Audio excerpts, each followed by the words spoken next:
Young people raised about 25 million naira for protest, and protesters are testifying to the impact of the disbursed fund on food and medical supplies. Yet, the federal government allegedly disbursed 600 billion naira as COVID-19 palliative, and no single Nigeria benefited. So we should remember that when we collect money for a job or road construction and refuse to execute the job, which eventually leads to the death of innocent people, or a civil servant, you collect kickback and over-invoice contract paper, thereby making it impossible to execute other jobs that will worsen themselves. As a politician, be you senator, honorable, president, governor, or chairman, or councillor, and your salaries or allowances are 100 times more than that of the people you represent, yes, you still circumvent the process to enable you steal from public power. We need change. He bring change for us, but the change na another change we don't know. See, Buhari as we dey talk so, if you dey see we, make you move, come up for Aso Rock, make we find better place wey go fit coordinate us. Enough, our voices must be heard. You people must hear us, because we dey hear una when campaign reach. So please hear us this time. Thank you.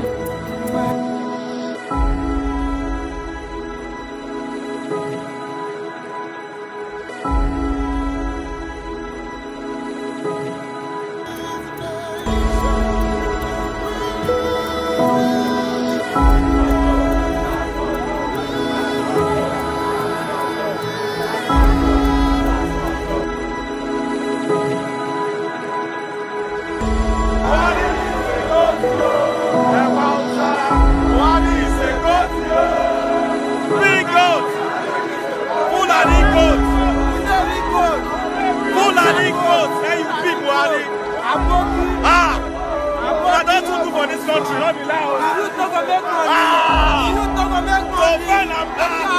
this country,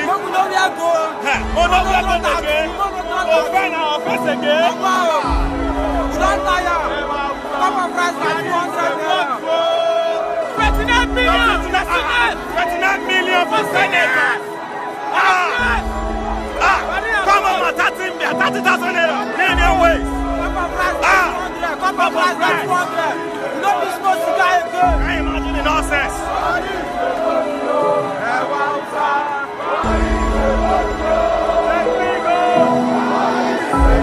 Out there and protest. We need to let our intentions be known. We do not want SARS anymore. We're not asking for a reform. We're not asking you to come and do a press conference and tell us, oh, they are not allowed to do this, they are allowed to do this. This has happened multiple times. We need SARS completely abolished. And we went to the Lagos State Police Command today. We left a message for the IG via the AIG. We let them know that on Tuesday, we are back on the streets. If we do not see SARS completely abolished, we are back on the streets. 5 demands. Number 1, immediate release of all arrested protesters. Number 2, I think this is the most important point. Justice for all deceased victims of police brutality and appropriate compensations for their families. Number 3, setting up an independent body to oversee the investigation and prosecution of all reports of police misconduct within 10 days. I don't agree. It's impossible to do anything within 10 days. In line with the new Police Act, which they just signed, even before this, psychological evaluation and retraining of all disbanded SARS officers before they can be redeployed. And this 5th one, to me, after number 2, which is justice for deceased victims, number 5 is the most important. After that one, increase police salary so that they are adequately compensated for protecting lives and property of citizens. I've seen a video of one police, a beggar cannot stay. Consistently for a number of years, we are rising up today and we are demanding for the safety of our lives. We are demanding for our protection, and we are saying that enough is enough. We're no longer at ease with bad leadership. We're no longer at ease with brutality. We're no longer at ease with the kingdom of beauty in Nigeria. For our silence is their strength, and our voice is their weakness. Today we are rising up and we are telling the whole world that enough is enough. We are demanding for accountability, for good governance, and for protection of our lives. In the Constitution, the welfare, and security of Nigerians is the primary duty of the government. So these people have no business to be our leaders. They have no business being our political rulers if they can't protect our lives. Because every other right derives from the right of life, right to life. If we do not have the right to life, no other rights can endure to us. We do not enjoy any other thing as human beings. So we are rising up today, we are demanding as youth to strength that we're entitled to our lives. We stand against police brutality. And we are saying today, an end must come to irresponsibility in governance. After this demand, we shall continue to make specific demands until Nigeria becomes a nation of our dream.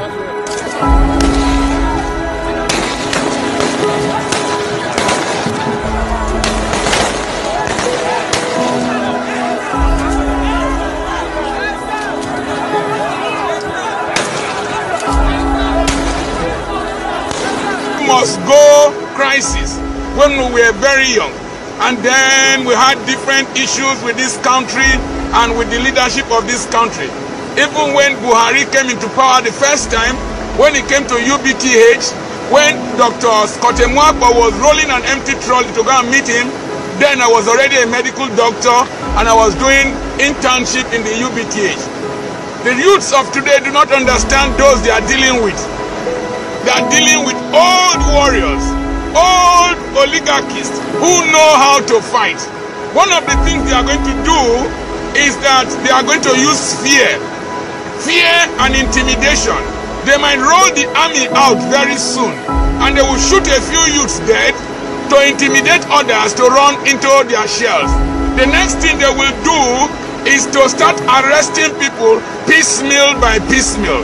They will target somebody, arrest that person, target another person, arrest another person, and before you know it, fear will start creeping into the system. Then the next thing they do is assassination. Remember Kudirat? They will start eliminating people one after the other. Remember Kokori, Frank Kokori, and the rest that they arrested during the Nupen crisis, during June 12 crisis. They will start eliminating people one after the other, either by assassinating them, by imprisoning them. They will drive them out of the country. Remember Nadeko, they will run into exile.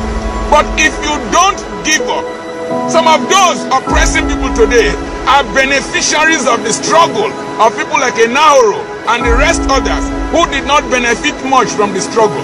And so, they will want to fight back.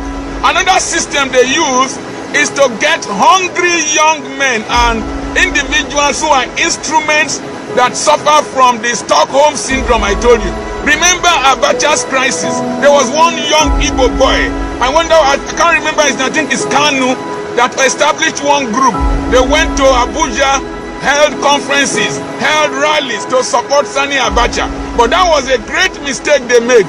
When they took Ijaw boys from the Niger Delta to Abuja, and they saw the beautiful houses in Abuja that were built with their oil money, they did not know they were provoking a crisis they could not manage.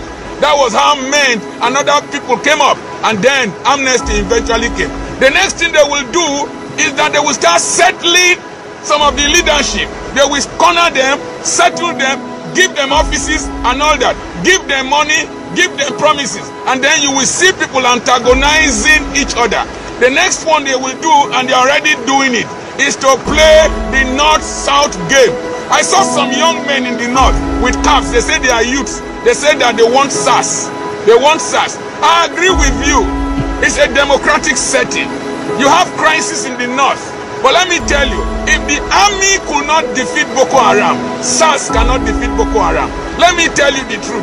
Those young men or whoever who came with long caps, they are not the poor of the North. When I recorded here, they were Northerners digging ridges for me. The poor of the North have no voice. They don't come on radio. They don't come on television. They can't even speak English. Let me tell you one thing. If you are in the North, they use you to fight your youths in the South. Poverty will not leave the North immediately. Poor education will not leave the North immediately. It is only the children of the rich that will benefit. Let me tell you another thing they will do. I saw some people in Sapele, people from my area, old irresponsible men saying that we want SARS, we want SARS. Maybe they don't have children who drive cars. Maybe they don't have children who have gone to universities. But the point remains, one day intimidation will come to them. If you support a tiger, if you feed a tiger, it will eventually eat you. The other system is that if they don't use the regional card, they will use the religious card. They will say it is Christians that are protesting. They will say it is Southern Christians that are protesting against the North. That is the divide and rule technique. It will not work in this era because in my time there was no social media. There were no hand phones. Today, everything is captured live. Today, the global arena is observing us and they are watching us. I want to suggest that the international community, United States of America, the UK, France, they should be watching.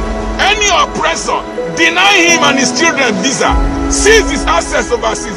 Don't let them travel to your countries to come and enjoy democracy while they are killing us here. Seize their assets. Let's lock down these criminals of this nation inside this nation with us. We will see who will survive. God bless you. I remain your friend, Dr. Charles Apoki. The battle is just beginning. God bless you. Democracy, Mr. President, is the best form of government. But democracy can be the worst form of government when there's injustice, when there's corruption, and there's no accountability in the system. It can only be said to be good government in place when you have justice, fairness, transparency. Those are the pillars, those are the hallmark of democracy. Where it is lacking, Mr. President, men of goodwill, the progressive, must rise to the occasion. And I'm glad that we are standing. That the fact is, Mr. President, this is one of the worst crimes ever committed in the Federal Republic of Nigeria. A man single-handedly mismanaged over 100 billion in a nation where we have thousands, hundreds of thousands of graduates roaming the streets. A man mismanaged 100 billion. The same man is cruising on the street of Abuja with bulletproof cars. What is the future of Nigerian nation?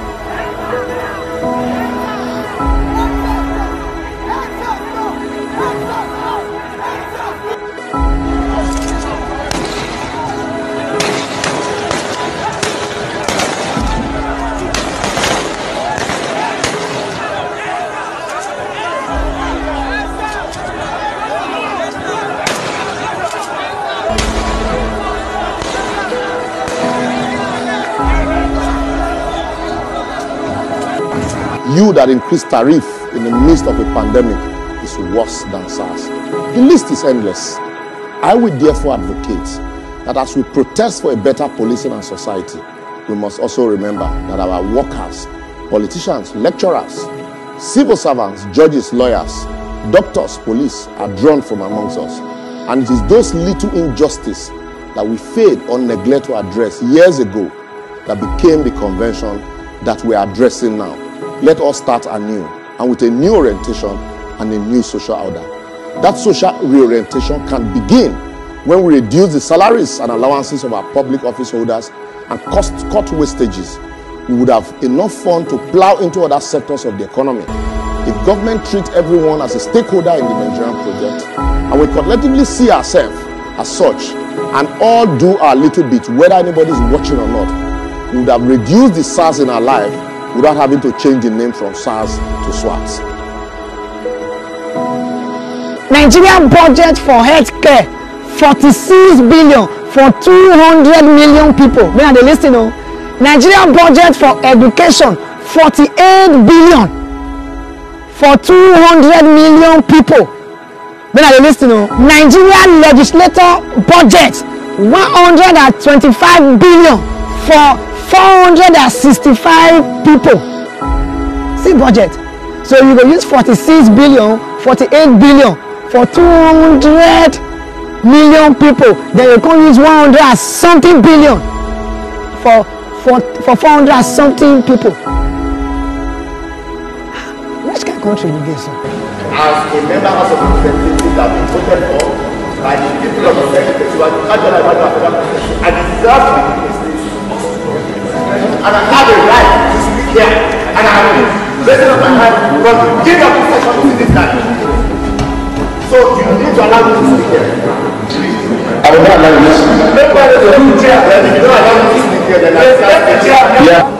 I'll speak to the media, I'll speak to the press, and we'll meet there. This government has said Nigerians, and we actually have to get it on behalf of the president of the government to start there.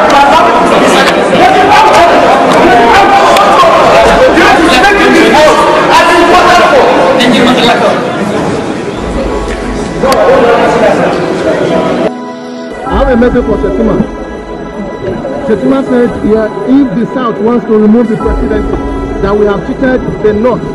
I think that man is not talking from his right senses. If he knows what Nigerians are suffering, they will not issue that such threat. We Southerners, we are not ready to remove whoever is in presidency, but the presidency to work and make the life of the Nigerians see the impact of good governance. This is not the church Buhari promised us. What he promised us is different from what we are seeing today. And the Nigerian police and prison, the correctional service, they are shooting the protesters, whereby we don't have guns. Why will the roaders shoot any civilians because we are protesting right in front of their gates? They did that at the Air Force. Air Force didn't shoot. Why will the correctional service shoot anybody at their gates? I'm angry. Shettima, go and correct your northern brother. We don't want to seize power, but the president should work and make the life of the left Nigerians to be important. Because as of now, since our lives are not important to him. Bag of price has increased, everything has increased. At 40, I cannot care for my family. I don't know what to say anymore. Nigeria, we are tired of Buhari. Buhari should go. All the security agents should go, apart from the army. The army, they are trying. But the police, they should restructure. NSAS, Buhari, go. You are all enough to be my grandfather. If you are to be my grandfather, in short, I will tell you, go and rest. He don't become you home. The first election, I didn't vote for you. Second one, I didn't vote for you. No, say Baba, I didn't support you, say Baba. This is a revolution. This is a protest for the rights of the citizens. We have gotten to the point where we got tired and we have to make a statement, and the government has to listen to the people, and that's all. I'm not in support of any violence, but the government needs to listen to the people. At this point in time, it's very important that they pay attention and put the things in place and make sure we change the narrative. Thank you so much. We move. We not get the one to we move. See now, we move. Oh, we don't want Buhari anymore. He should leave this fucking country for us. Buhari, you are chopping all our money, our right as a citizen, as an indigenous. There's nothing we are entitled to. And we have all the resources. You are going to leave this seat for us. You are going to leave it. Say no to warfare. It's not the time for you. Revolution. It is time for you. Why you must go? It doesn't work. Bag of rice from 8K to 46K. We're ready. Why you must go? I bet maybe that man for more than 2 money. Not be even by even money. Everything don't go up. Where good luck get there? Must go. Good luck get there. They say we go good. Go everywhere good. Maybe don't tire us. We do tire. We tell for body. I bet make they change that for us. You must go.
I'm about to make what some people, or maybe many people, might call an unpopular opinion. But here it is.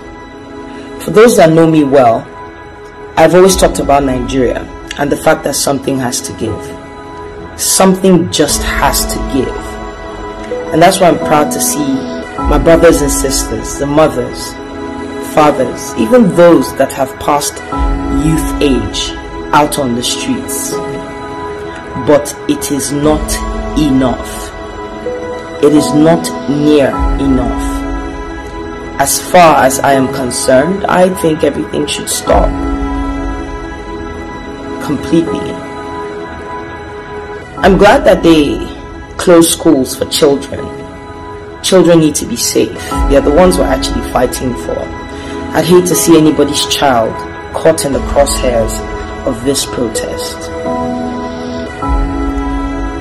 But I wanted to use my voice this morning to urge the government. Though they've tried to discredit our peaceful protest with thugs, policemen, SARS, their antics, I want to tell the government that it actually hasn't reached boiling point. When it reaches boiling point, you will know. Check your history. There is nowhere in the world where change for the people has actually taken place without sacrifice, without blood running, without violence.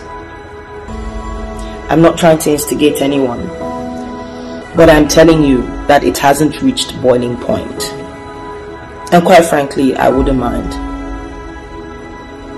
So instead of wasting time trying to tell us that you are bigger than us, it's high time you guys call it a day. It's enough. You've tried. I mean, to collect 20 million naira a month just to sleep.